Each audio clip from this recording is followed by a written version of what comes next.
नमस्कार दोस्तों, आज के वीडियो में हम जेल प्रहरी 2018 प्रीवियस ईयर एग्जाम के क्वेश्चन पेपर को हल करने वाले हैं। दोस्तों इस वीडियो में हम जनरल मैथमेटिक्स के 20 क्वेश्चनों को बहुत ही बढ़िया डिटेल मेथड और फुल बेसिक कॉन्सेप्ट साथ ही साथ बहुत ही बढ़िया शॉर्ट ट्रिक के माध्यम से हल करेंगे। इसके पहले आपको इसी पेपर 29 सितंबर 2018 के पेपर की साइंस वाले पोर्शन को हल कराया जा चुका है, जिसकी लिंक आपको डिस्क्रिप्शन में और आई बटन में मिल जाएगी, तो आप वहां से देख सकते हैं। तो चलिए दोस्तों शुरू कर लेते हैं। देखिए दोस्तों, तो हम सीधा आ चुके हैं जनरल मैथमेटिक्स वाले टॉपिक या पोर्शन पर, जो कि क्वेश्चन फर्स्ट है। एक बैलगाड़ी 16 किलोमीटर प्रति घंटे की समान चाल से आगे बढ़ रही है, तो 356 किलोमीटर की यात्रा करने के लिए आवश्यक समय ज्ञात करें। तो यहाँ पर दोस्तों मैं आपको सबसे पहले एक जानकारी दे दूँ कि अगर आप किसी भी क्वेश्चन को हल करने में समर्थ हैं या फिर आप अपना खुद का एफर्ट या मेहनत लगाना चाह रहे हैं, तो आप वीडियो को पॉज करके उसका हल कर सकते हैं। क्योंकि वैसे बेसिक आपको आंसर तो यहाँ पे दे रखे हैं, लेकिन आंसर देख के आपको ये नहीं सोचना है कि हाँ आपका यही आंसर आ रहा था। आपको हल जरूर करना, चाहे तो आप माइंड में करें, चाहे आप अपनी पेन कॉपी में करें। उसके बाद में आप तुरंत ही चेक करें कि आपने कहाँ गलती की या फिर आपका जो सही आंसर आया। तो बहुत बढ़िया बात है, क्योंकि क्वेश्चन आपको पता है इस वाले जो हम प्रैक्टिस पेपर को ले रखे हैं, इसमें मिक्स क्वेश्चन मिलेंगे आपको हर एक चैप्टर के। तो यहाँ से अच्छी आपकी प्रैक्टिस कहीं हो नहीं सकती, क्योंकि ये हम प्रीवियस एग्जाम का क्वेश्चन पेपर ले रखे हैं। तो दोस्तों यहाँ पर हमें समय ज्ञात करना, और जो समय का फॉर्मूला होता है वो होता है दूरी बटे क्या होता है दोस्तों, चाल। दूरी कितनी है 356 किलोमीटर की, चाल कितनी है 16 किलोमीटर प्रति घंटे की। इसको जब आप हल करेंगे दोस्तों तो ये बनेगा आपका 22.25 घंटे। 22.25 घंटे। दोस्तों यही आपकी गलती होती है, आप चौथा आंसर लगाएंगे और निकल लेंगे, मतलब डी आंसर 22 घंटे 25 मिनट, जो कि गलत है। ये 22 घंटे 25 मिनट नहीं है दोस्तों, ये 22.25 घंटे है पूरा। तो आपका 22 घंटे तो फाइनल है। इस 2.25 घंटे को आप जब मिनट में कन्वर्ट करोगे तो 60 का गुणा करोगे, क्योंकि 1 घंटे में 60 मिनट होते हैं। तो 0.25 घंटे में कितने मिनट होंगे, यहाँ से 25 का 6 गुना कितना हुआ दोस्तों 150। ये जीरो पहले का है, 0.2 अंकों के पहले लगा दिया। तो 22 घंटे कितना बना दोस्तों, इसका आंसर 15 मिनट। कितना बना 22 घंटे 15 मिनट। आई होप कि आपको ये समझ में आ गया होगा। क्वेश्चन नंबर सेकंड दोस्तों, y अक्ष से बिंदु -6 और -1 की दूरी बताएं। इसमें आपको अक्ष बनानी पड़ेगी, तो आप अक्ष बना सकते हो। यहाँ से लेके -1 से कहाँ तक की दूरी बताना है दोस्तों, -6 तक की दूरी बताना है। तो ये दोस्तों कितनी होगी, 6 ही होगी ना, क्योंकि ये -2 रहा, ये -3, ये -4, ये -5। देखिए इस तरीके से आप देख सकते हैं 1 2 3 4 5 6 कितनी दूरी हुई दोस्तों, 6 यूनिट की दूरी है। तो इसका भी आंसर क्या हो जाएगा दोस्तों, 6 हो जाएगा। क्वेश्चन नंबर दोस्तों 3, यदि एक कैंडी बार का वजन 40 ग्राम है तो 4 किलो के थैले में कितनी कैंडी बार होंगी। दोस्तों 40 ग्राम है एक कैंडी बार का वजन, और 4 किलो के थैले में कितनी कैंडी बार होंगी। एक कैंडी बार का वजन ग्राम में है, तो 4 किलो को आप ग्राम में बदलेंगे तो क्या हो जाएगा 4000 ग्राम, क्योंकि 1 किलो में होता है 1000 ग्राम। तो एक कैंडी बार का वजन है 40 ग्राम, तो आप 4000 ग्राम में जब 40 ग्राम का भाग देंगे तो यहाँ से कितनी कैंडी बार आ जाएंगी दोस्तों, 100 कैंडी बार आ जाएंगी। आंसर आपका क्या हो जाएगा दोस्तों यहाँ पे 4, मतलब डी। क्वेश्चन नंबर 4, यदि एक व्हेल शार्क प्रति घंटे 5 किलोमीटर की चाल से तैरती है, तब यह 3 घंटे में कितनी दूरी तय करेगी दोस्तों। तो आप ओरली बता सकते हो। आंसर क्या हो जाएगा आपका 3, मतलब 15 किलोमीटर, क्योंकि आप जानते हैं जो दूरी का फॉर्मूला होता है वो होता है चाल गुणा समय। तो देखिए दोस्तों किस तरीके के क्वेश्चन आते हैं। कई क्वेश्चन ऐसे होते हैं जिनका आप ओरली आंसर बता सकते हो, आपको घबराने की ज़रूरत नहीं है। क्वेश्चन नंबर 5, प्रीति अपनी यात्रा का 40% पैदल और शेष बस द्वारा तय करती है। यदि उसे 80 किलोमीटर की दूरी तय करनी है तो उसके द्वारा बस से की गई यात्रा की दूरी ज्ञात करें। दोस्तों अब 40% वह किससे तय करती है, पैदल। तो टोटल यात्रा अगर हम बात करें परसेंट में कितनी होगी दोस्तों, 100% टोटल यात्रा होगी। कुल जो यात्रा होगी दोस्तों वो 100% होगी। तो 40 वह पैदल करती है, तो बस से कितनी करेगी, वह बस से करेगी दोस्तों 60% तय। ठीक है, और 80 किलोमीटर की दूरी में उसे तय करना है। तो बस से उसने कितनी की होगी, 60% का आप गुणा कर देंगे 80 में, परसेंट का बटे में 100। ये दोस्तों मैं आपके लिए आराम से या पूरा का पूरा हल करके बता रहा हूँ, तो आप ऐसा ना सोचें। जिन छात्रों को ये पहले से आता है कि सर तो टाइम पास कराने में लगे हैं, मैं टाइम पास नहीं करा रहा हूँ, क्योंकि मुझे सभी छात्रों का देखना है जो वीक हैं और जो बहुत होशियार भी हैं। तो इस क्वेश्चन का आंसर दोस्तों क्या हुआ, 148 किलोमीटर। क्योंकि जैसा मैंने आपको पहले ही बोला है कि मैं सभी क्वेश्चनों को बहुत ही बढ़िया एक्स्ट्रा फैक्ट और डिटेल मेथड साथ ही साथ शॉर्ट ट्रिक के माध्यम से भी बताऊंगा, तो थोड़ा बहुत समय लग सकता है। जिनको वीडियो में स्पीड लगे वो स्लो करके देख सकते हैं, यूट्यूब पर आपको ऐसा ऑप्शन उपलब्ध है। और जिनको आपको स्पीड कम लगे तो वो तेज करके देख सकते हैं। क्लियर है। क्वेश्चन नंबर 6, यदि एक कक्षा में 50 छात्रों का प्रतिनिधित्व करने के लिए एक सेब का प्रयोग किया जाता है, तो 225 छात्रों का प्रतिनिधित्व करने के लिए कितने सेबों की आवश्यकता होगी। यहाँ पर दोस्तों छात्रों की संख्या में किसका भाग दे देंगे आप, छात्रों की संख्या में किसका भाग दे देंगे, एक छात्र की प्रतिनिधित्व करने वाली संख्या। कक्षा में 50 छात्रों का प्रतिनिधित्व करने के लिए एक सेब का प्रयोग किया जाता है, तो 225 छात्रों का प्रतिनिधित्व करने के लिए कितने सेबों की आवश्यकता होगी। सेब बराबर कुल छात्रों की संख्या बटे एक सेब के द्वारा जो प्रतिनिधित्व किया जाता है उन छात्रों की संख्या। तो 225 बटे 50 हो जाएगा। यहाँ पर ये पॉइंट आ गया। अब आप 22.5 में किससे भाग दे देंगे दोस्तों, 5 से, तो ये आ जाएगा 4.5 सेबों की संख्या होगी। आपके लिए समझ में आ रहा होगा। जैसा मैंने आपसे बोला, जिन छात्रों को हल करना आता है या पहले से बनता है, तो आप वीडियो को पॉज करके हल ज़रूर करते जाएं। उससे क्या होगा कि आपकी भी प्रैक्टिस हो जाएगी। दोस्तों क्वेश्चन नंबर 7, एक पैकेट में 14 पात्र हैं, एक पैकेट बराबर 14 पात्र, एक पात्र में कितने कैप्सूल हैं, 8। तो टोटल जो कैप्सूल हुए वो कितने हुए दोस्तों, यहाँ पर 14 गुणा 8। अब यदि कुल 23,520 कैप्सूल हैं, तो पात्र में कैप्सूल पैक करने के लिए कितने पैकेटों की आवश्यकता होगी।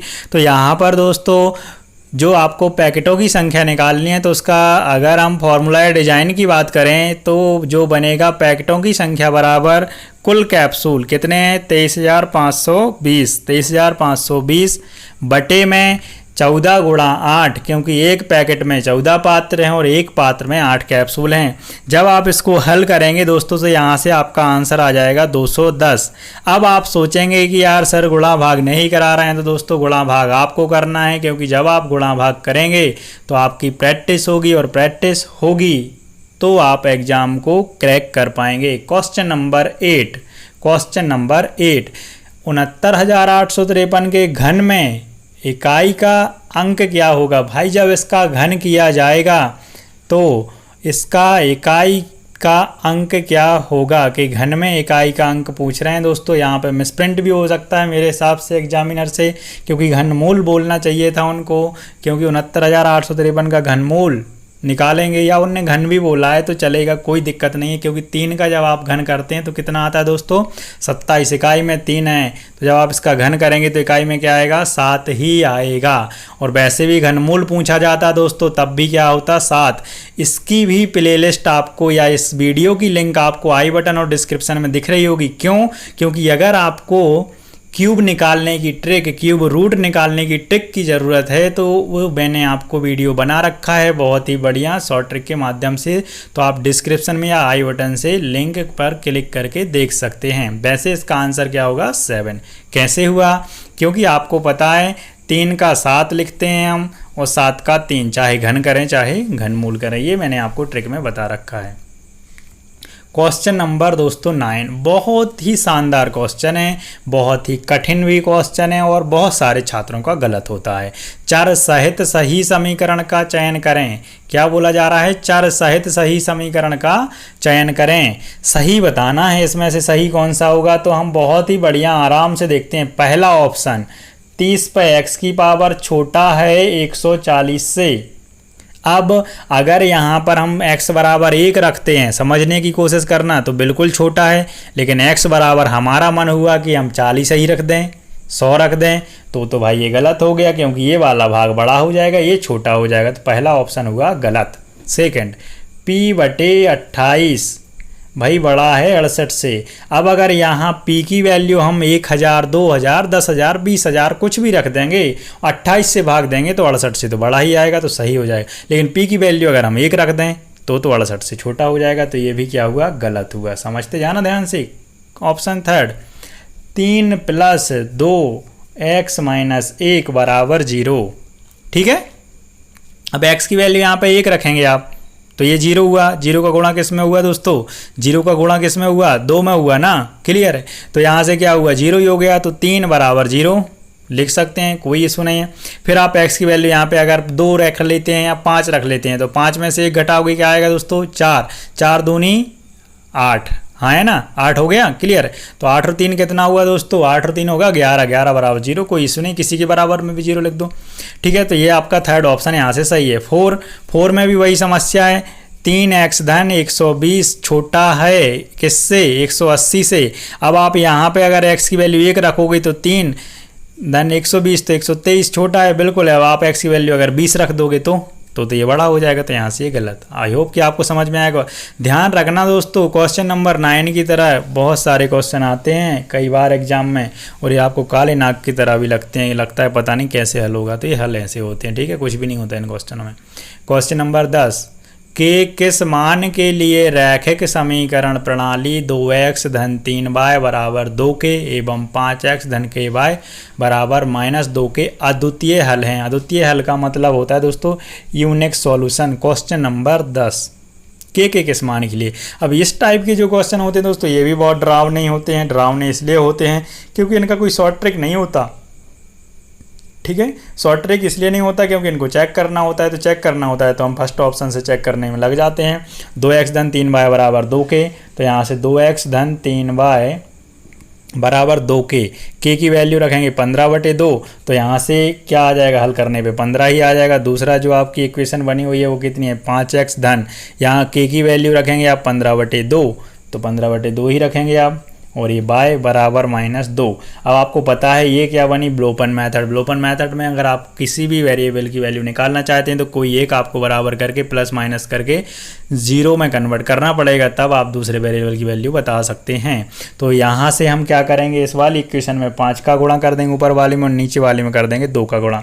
तो 5 दूनी 10, x + 5 × 15, y = 15 बना 75, 2 का गुणा, 2 × 5 = 10x प्लस यहाँ पे करोगे तो ये 15y = -4। अब यहाँ से किसी एक को प्लस माइनस में कन्वर्ट करके 0 में बदलना होगा, तो ये माइनस का गुणा कर देंगे, ये माइनस माइनस प्लस, ये माइनस प्लस का 0, ये भी माइनस प्लस का 0। तो यहीं पे आपको दिख भी रहा है कि फर्स्ट ऑप्शन आपका सही है आंसर में, क्योंकि k = 15/2 नहीं है, क्योंकि देखो ऑप्शन ऐसा है k बराबर नहीं रख सकते आप 15/2, क्योंकि इसी का अद्वितीय हल होगा। क्या होगा दोस्तों, इसी का अद्वितीय हल होगा। क्लियर है, तो यहाँ पे आंसर हो जाएगा फर्स्ट। अब वीडियो की लंबाई ना बढ़े इस वजह से मैं 3 ऑप्शन हल नहीं करा रहा हूँ, लेकिन आपके लिए ये जिम्मेदारी देता हूँ मैं आप पे भरोसा करके कि आप इन 3 ऑप्शनों को के की जगह पुट करके देखेंगे, रख के देखेंगे, तो किसी भी ऑप्शन में इस तरीके की कंडीशन नहीं बनेगी, मतलब अद्वितीय हल नहीं निकलेंगे, क्योंकि किसी भी ऑप्शन में ये दोनों प्लस माइनस बन के 0 में कन्वर्ट नहीं हो सकते। इस बात की मैं आपको गारंटी देता हूँ। क्लियर है, तो आप ज़रूर इसको हल करें और इसके लिए सीखें। क्वेश्चन नंबर दोस्तों 11, यदि m - 4 और 2 के बीच एक मध्य बिंदु है, क्या है, m - 4 और 2 के बीच मध्य बिंदु है, तो ध्यान देना भाई, इधर तो 0 होगा, ये -3 होगा, ये -2 और ये -1, ये +1 ये +2। क्लियर है, क्योंकि 2 में कोई साइन नहीं बोला तो मतलब प्लस का ही होगा। ये बात आप समझ रहे होंगे, क्योंकि ये बनाई है मैंने संख्या रेखा। तो m के लिए पूर्णांक लिखें, मध्य बिंदु है तो ध्यान देना 1 2 3 4, 1 2 3 4, तो कौन सा आ रहा है भाई, 4 नंबर पे -1 आ रहा है, तो आंसर लगा दो फटाफट, कौन सा, फर्स्ट। क्लियर है, आंसर तो दिख भी नहीं रहा था यार, आप लोगों ने भी टिक किया होगा। देखते हैं क्या आ रहा, -1 ही आ रहा है। ठीक है, क्वेश्चन नंबर 12, 23.04 का वर्गमूल ज्ञात करें। तो इसका वर्गमूल ज्ञात करने के लिए आपको पता है यहाँ पे 4 है, तो इसके पीछे इकाई में क्या आ सकता है दोस्तों, या तो 8 आ सकता है, ये और क्या आ सकता है दोस्तों, 2 आ सकता है। तो इसमें अगर हम आपको नेगेटिव ऑप्शन से ख़त्म करना बताएं तो 2 ऑप्शन तो इसमें होगा नहीं, ठीक है, 4 भी नहीं होगा। अब तुक्का मारना पड़ेगा भी, तो आप लगा भी सकते हो फर्स्ट, क्योंकि आपको पता है 23 पूर्णांक संख्या बन रही है, 4 चौके 16, तो वैसे भी यहाँ पे 8 है तो ये 4 है तो 8 या 2 आ सकता है। 23 की नज़दीकी वर्ग संख्या क्या है, 16, 16 का वर्गमूल 4, तो यहाँ पे या तो 42 है या 48, मतलब 4.8 है या फिर 4.2। 42 से 40 के नज़दीक तो 40 का वर्गमूल 1600 और 48 से 50 के नज़दीक तो 2500। पूरी संख्या अगर आप देखें 2304 किसके ज़्यादा नज़दीक है दोस्तों, 48, मतलब 23.04, 4.8 के ज़्यादा नज़दीक है। तो आंसर हो गया फर्स्ट। वैसे भी आपको कम से कम 100 तक के वर्ग याद होने चाहिए। इसकी भी आपको लिंक आई बटन में और डिस्क्रिप्शन में दिख रही होगी। क्यों? क्योंकि अगर आपको वर्गमूल या स्क्वायर रूट निकालने की ट्रिक नहीं पता है तो बहुत ही बढ़िया शानदार ज़बरदस्त ट्रिक मैंने डाल के रखी है, तो आप वहाँ से सीखिए वर्गमूल की ट्रिक निकालने के लिए, ठीक है। क्वेश्चन नंबर 13, पूर्णांक की निम्नलिखित जोड़ियों में से किसका अंतर -5 है। इसको क्या ओरली करें हम। फर्स्ट क्वेश्चन अंतर पूछा है, यहाँ गलतियाँ होती हैं दोस्तों, इस बात की मैं गारंटी दे रहा हूँ, यहाँ पे गलतियाँ होती हैं, तो कभी जल्दबाजी ना करें। -2 अंतर पूछा है तो -7, इनको आप क्या करेंगे, माइनस माइनस प्लस हो जाएंगे, तो 7 2 कितना हो गया दोस्तों, 9, वो भी कैसा, माइनस का, नहीं है अंतर -5। ऑप्शन 2 6 और -11, 11 माइनस के हैं, 6 घटाओगे -5। अब ज़्यादा चेक मत करो भैया, दूसरा ही ऑप्शन लगा दो और आगे बढ़ो, क्योंकि सेल्फ कॉन्फिडेंस भी रखना है। तो आंसर आपका क्या हो गया, 2। बाकी 2 ऑप्शन आपको होमवर्क में है भाई, चेक करना है, ठीक है। एक समानांतर चतुर्भुज का क्षेत्रफल 104 वर्ग सेंटीमीटर है और आधार के तदनुसार ऊंचाई कितनी दे रखी है भाई, 8 सेंटीमीटर दे रखी है।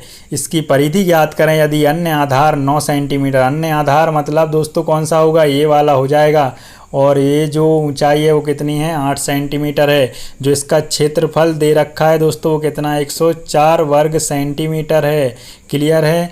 आई होप कि आप बात को समझ रहे होंगे और ऑप्शन भी आपने पढ़ लिए होंगे।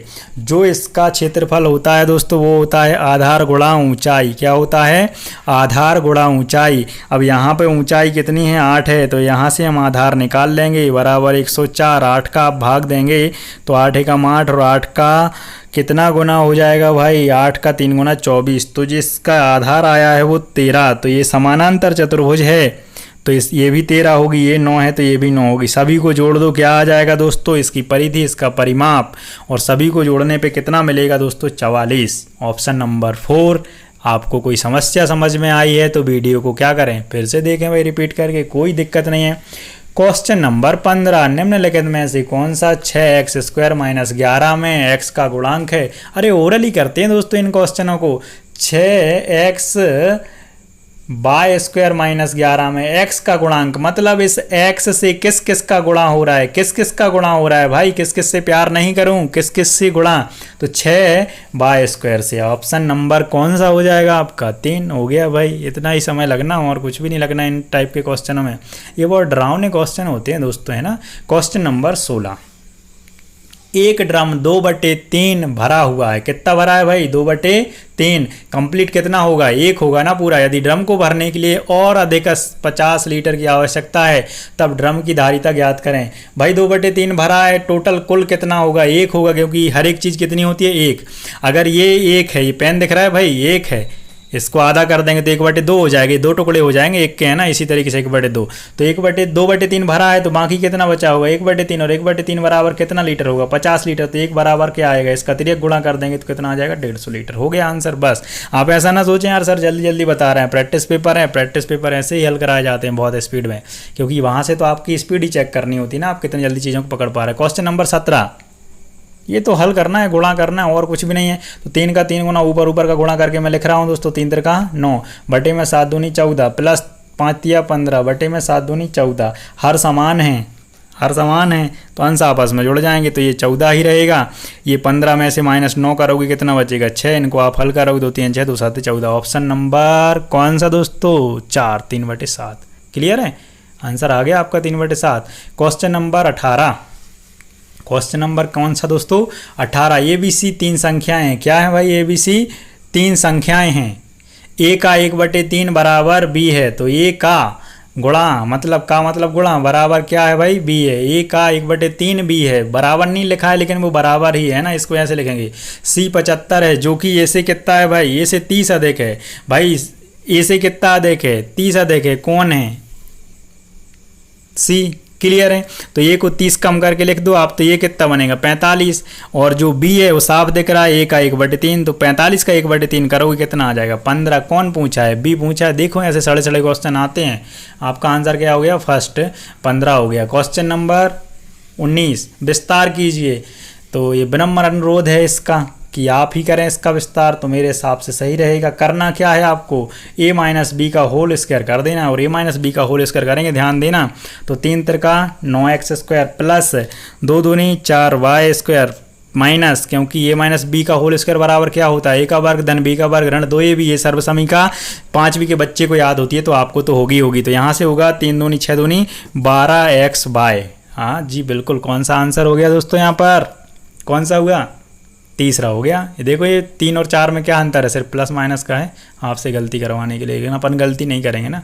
क्वेश्चन नंबर 20, लास्ट क्वेश्चन दोस्तों। बहुत बड़ी खुशी है क्योंकि गर्मी बहुत खतरनाक लग रही है ना, फैन ऑन कर नहीं सकते। क्वेश्चन नंबर 20 में a गुणा a गुणा a गुणा b गुणा b गुणा b को इस रूप में अभिव्यक्त कर सकते हैं। किस रूप में अभिव्यक्त कर सकते हैं, इस रूप में, जो भी रूप हो अपन कर देंगे। तो a का घन गुणा b का घन, तो दोनों को ऐसे भी लिख सकते हैं, क्या तकलीफ है, मतलब a b का घन। आई होप कि आपके लिए वीडियो समझ में आया होगा दोस्तों। ज़रूर बताएं कमेंट करके कि आपको ये कैसा लगा, ताकि हम इस सीरीज को और आगे बढ़ाएं, अन्यथा ना बढ़ाएं। ये आप पे डिपेंड करता है कि आपकी प्यार मोहब्बत कितनी मुझ पे मेहरबान रहती है, उसके अकॉर्डिंग ही मैं इस पे काम करूँगा। क्योंकि गर्मी बहुत हो रही है, पानी गिर नहीं रहा है, ये आप सबको पता है। दूसरी बात दोस्तों, इसी क्वेश्चन पेपर की जो साइंस वाली पोर्शन है वो पूरे के पूरे 20 क्वेश्चनों को बहुत ही बढ़िया डिटेल मेथड के साथ आपको हल करा दिया गया है। जो वीडियो आपको अभी यहीं पे दिख रहा होगा, स्क्रीन पे दिख रहा होगा, तो आप उसको क्लिक करके देख सकते हैं। साथ ही साथ उसकी लिंक डिस्क्रिप्शन और आई बटन में भी मिलेगी। आई होप कि आपको वीडियो में बहुत मज़ा आया होगा, तो वीडियो को शेयर भी कर सकते हैं। नए हैं चैनल पे तो सब्सक्राइब कीजिए और बेल आइकन के घंटे को टन टनाइए। धन्यवाद, मिलेंगे और किसी अगले वीडियो में।